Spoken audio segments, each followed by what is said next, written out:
you, for those living and those yet to live. And the difference between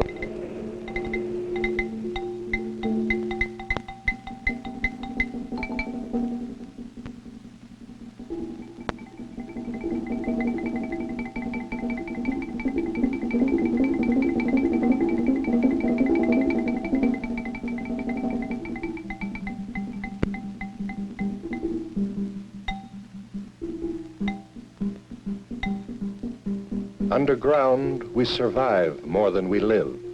Just enough air for breathing, just enough light for reading. And what we cannot see with our own eyes, we look for in newspapers.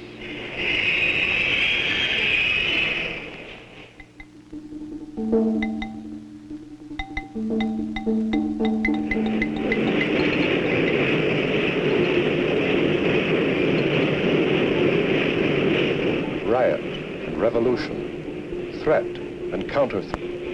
History comes to us piece by piece, morning by morning.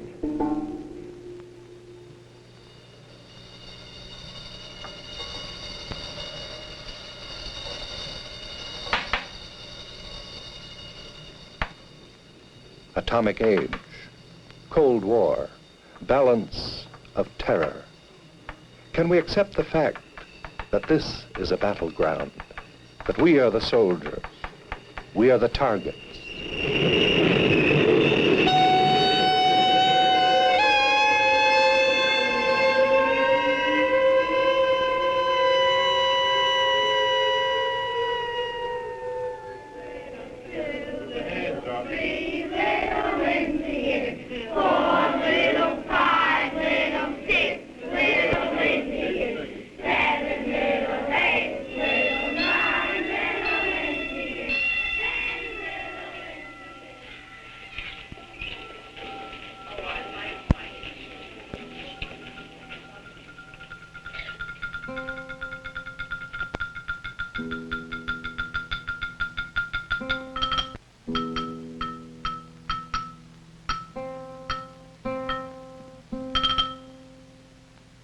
Survival used to be a word for tales of people lost on the desert or stranded in a lifeboat.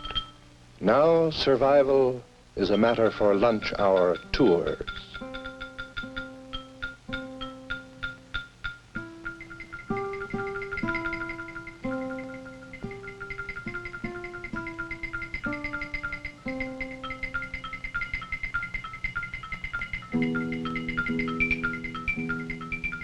What news could we hear? For what could we pray? For what could we live?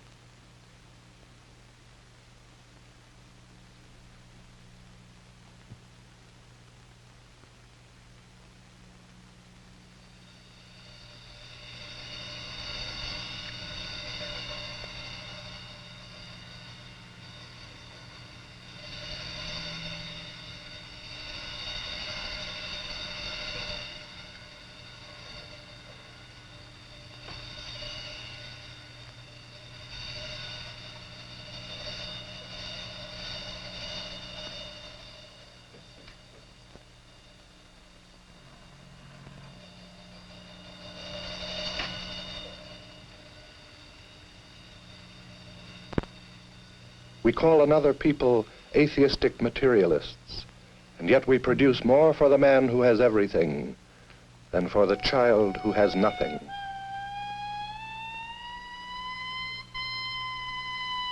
We debate what to do with surplus foods. We send machine guns as foreign aid. What can they think?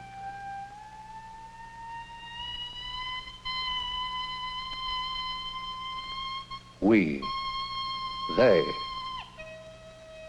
men seeing men as on paper, as pawns on a chessboard. The game is out of war. So is whatever heroism or valor there once was. Crosshairs are aligned on radar blips.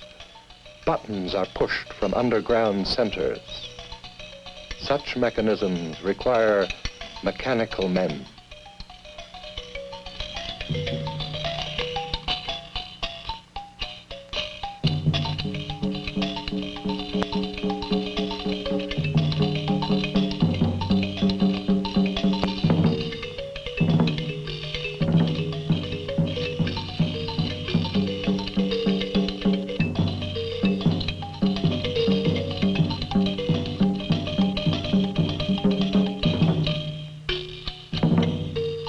Memories of some wars are still alive, but these children will have no memory of another war. They grow up playing war, seeing it played. Can they know the difference between a cap pistol and a cannon?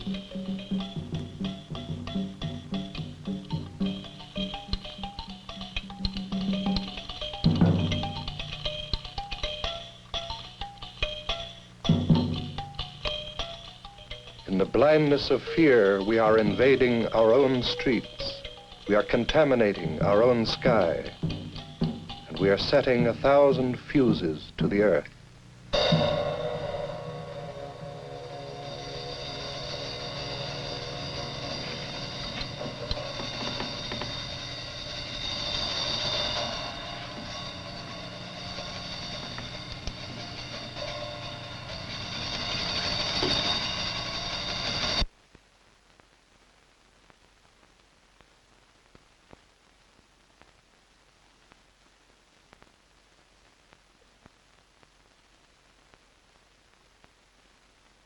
How long can we prepare destruction in the name of protection? How long must we play devils against angels? When will we begin to see our own image?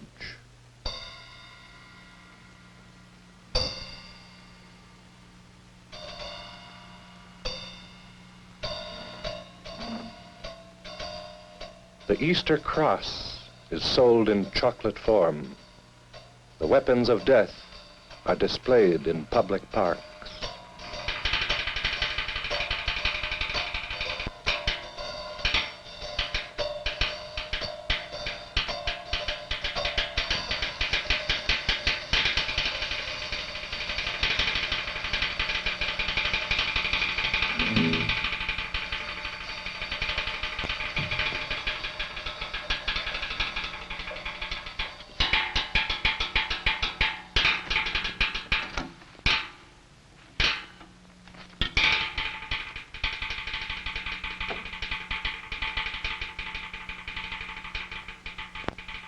What kind of people are moved to stand on street corners, to hold banners before tanks and rockets?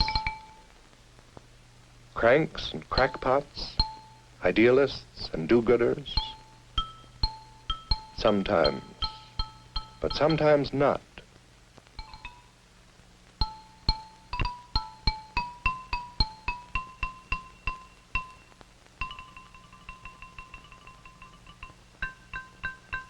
Men trying to find a way to live as men.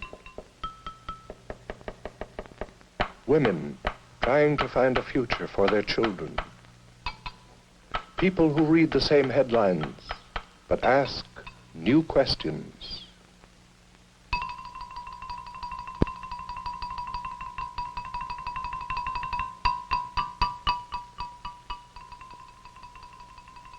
Who can be defended by hair-trigger missiles? Who would limit a limited war? What deterrent is likely to deter an accident?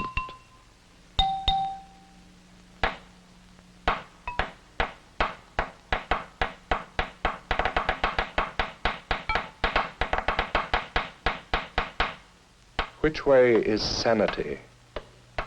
Which way is disaster? Who is the enemy? Where is the war? The war is here. The enemy is fear.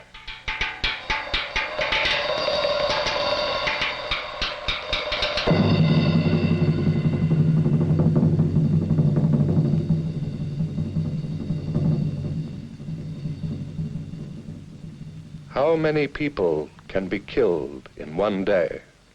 Experts disagree. Some say 50 million. Some say 500 million.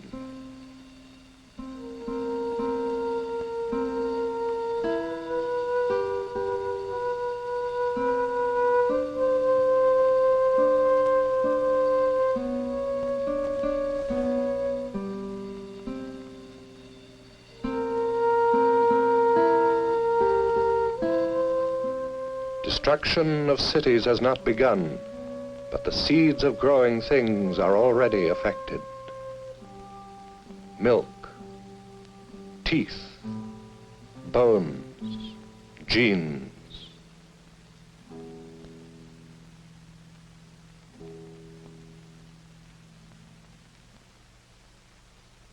There are no mad scientists to blame.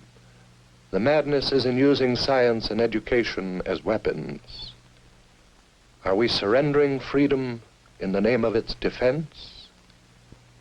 Are we already in our shelters, already underground? Even the smallest freedoms are being neglected. A letter to your congressman or newspaper, the right to join with those working for peace, to make voices heard together, to communicate ideas that never reach the headlines.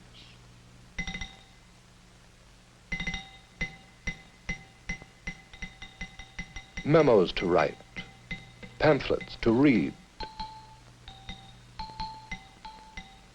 How much can they carry the reality of life and death?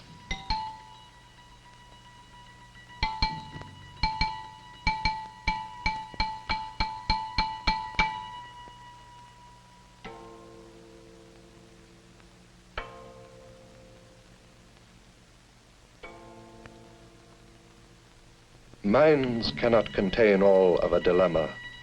It is expressed through bodies as well, sometimes in nervous energy, sometimes in violence. These people have chosen to walk. They are Quakers, and 1,000 of them have gathered in Washington to stand in silence for 2 days before the Pentagon. They say this is not a picket, not even a protest, but a vigil at the heart of a sickness.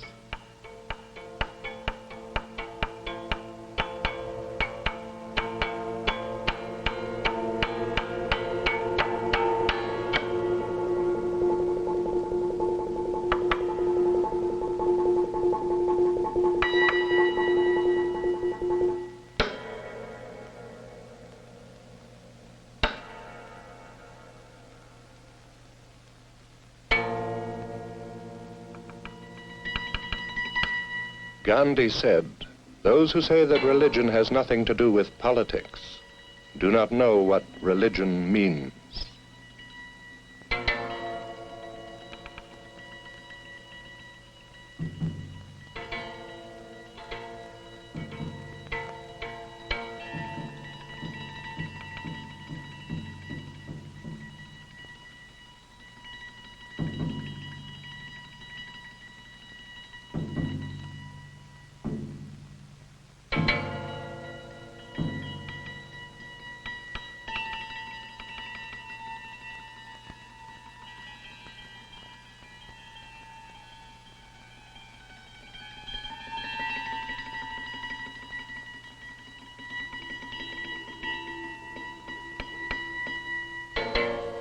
There are many ways to take a stand.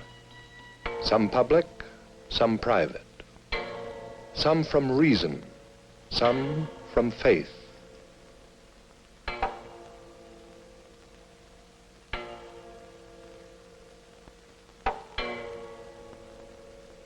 If we are numb to the language of words, we must speak in the language of faces.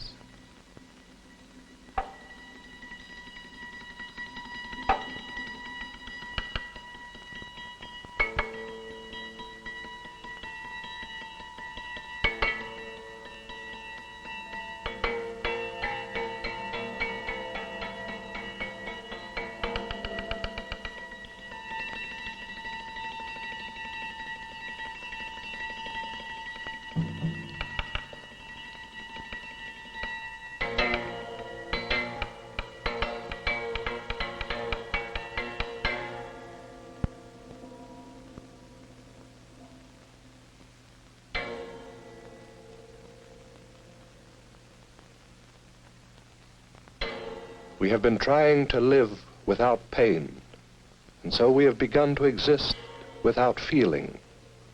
And we have forgotten the most simple truth, that darkness is the reason for light, that out of hate we can find love, out of anguish we can hope, out of silence we can speak.